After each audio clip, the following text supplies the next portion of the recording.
Questa è un'infrastruttura che oggi dà dei buoni risultati, ha un incremento importante di veicoli e senza entrare nei dati tecnici ha avuto un incremento nell'ultimo anno del 18% di traffico che oggi cuba più o meno 83.000 veicoli al giorno, che non sono poca cosa se consideriamo che ci sono infrastrutture nate 40-50 anni fa anche in Veneto che fanno meno traffico. Con l'interconnessione alla Brescia-Padova, da maggio dell'anno scorso il traffico sulla Pedemontana è aumentato del 18% rispetto al gennaio 2023 del 144%.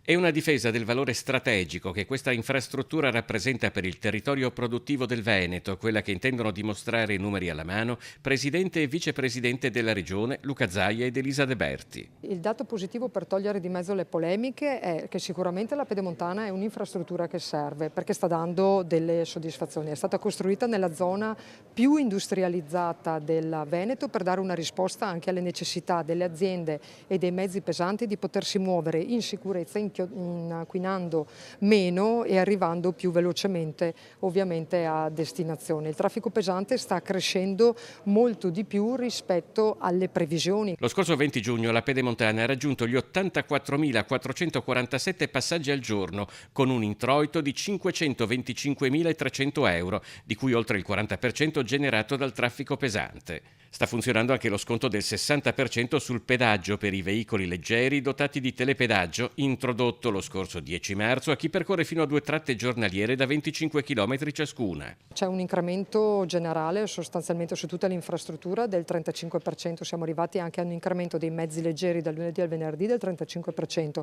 però ci sono delle tratte che danno soddisfazione, vanno oltre il 40%, o Breganze e Valleagno che dà oltre il 74% di incremento di mezzi leggeri. La superstrada e i suoi costi sono diventati argomento di dibattito e di polemica politica in Consiglio regionale, probabilmente anche uno dei temi che saranno affrontati nel corso della prossima campagna elettorale. Stiamo vedendo un incremento che è pauroso, se valutiamo questo incremento dal primo giorno ad oggi è del 141%, se lo valutiamo nell'ultimo anno 18%.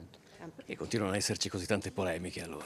È diventato uno dei temi importanti anche in Consiglio regionale. Io onestamente non le vedo le tante polemiche, diciamo che sono pochi che fanno tanta polemica, visto considerato che i cittadini sono felici di questa infrastruttura e penso che il dato sia praticamente dimostrabile nel momento in cui hai 83.000 auto al giorno che ci vanno, vuol dire che qualcuno la percorre la Pedemontana, altrimenti sarebbero tutti sulla viabilità ordinaria. Considerare 40 milioni all'anno ad oggi che probabilmente diminuiranno un buco nero, insomma, sfido chiunque a fare un'infrastruttura di questo tipo e a spendere meno di 40 milioni.